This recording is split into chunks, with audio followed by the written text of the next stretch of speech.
എല്ലാ പ്രഭാതങ്ങളും എല്ലാവർക്കും നല്ലതായിരിക്കട്ടെ.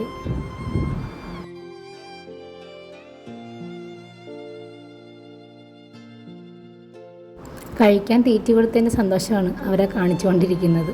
നല്ല രസമല്ലേ രാവിലെ ഇവരെയൊക്കെ നോക്കിയിരിക്കാൻ. രാവിലെ ഇവർക്ക് ഭക്ഷണം കൊടുക്കുമ്പം ഇവരെ നോക്കിയിരിക്കുമ്പോൾ എനിക്ക് ശരിക്കും സന്തോഷം വരാറുണ്ട്.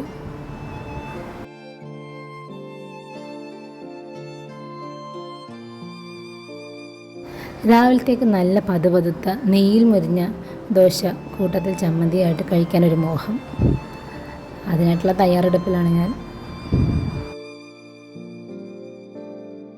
കാലേ കൂട്ടി ചിന്തിച്ചാൽ മാത്രം കഴിക്കാൻ പറ്റുന്നൊരു ഭക്ഷണമാണ് ദോശ. അരയ്ക്കണം, പുളിക്കണം, അങ്ങനെ എത്ര കാര്യങ്ങൾ കഴിഞ്ഞാലാണ് സ്വാദുള്ളൊരു ദോശ നമുക്ക് കഴിക്കാൻ പറ്റുന്നത്.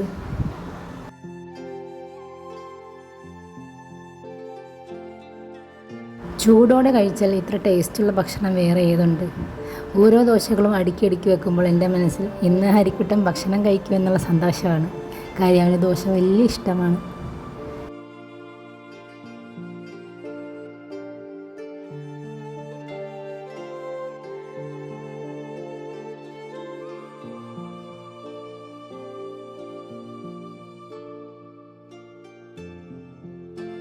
ഒരു കുഞ്ഞ് വീട്ടിലുണ്ടെങ്കിൽ നമ്മൾ ഏത് ഭക്ഷണത്തിലും കുഞ്ഞിനെയും കൂടെ കൺസിഡർ ചെയ്യാറുണ്ട്.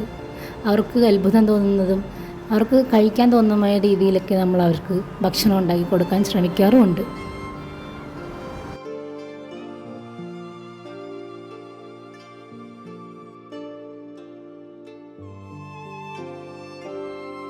ദോശയ്ക്ക് ഇപ്പോഴും നല്ലതായിട്ട് തോന്നിയിരിക്കുന്നത് ചമ്മന്തിയാണ്.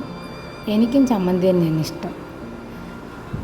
നന്നായി അരിഞ്ഞ ചമ്മന്തിയിൽ കടുക് താളിച്ചൊഴിക്കുമ്പോൾ എന്ത് നല്ല മണം അടിക്കുന്നത്. സാധാരണ ഞാൻ ചായയൊന്നും അധികം കുടിക്കാറില്ല. പക്ഷേ ഇന്ന് എന്താണെന്നറിയില്ല, എനിക്ക് ചായ കുടിക്കാൻ തോന്നി.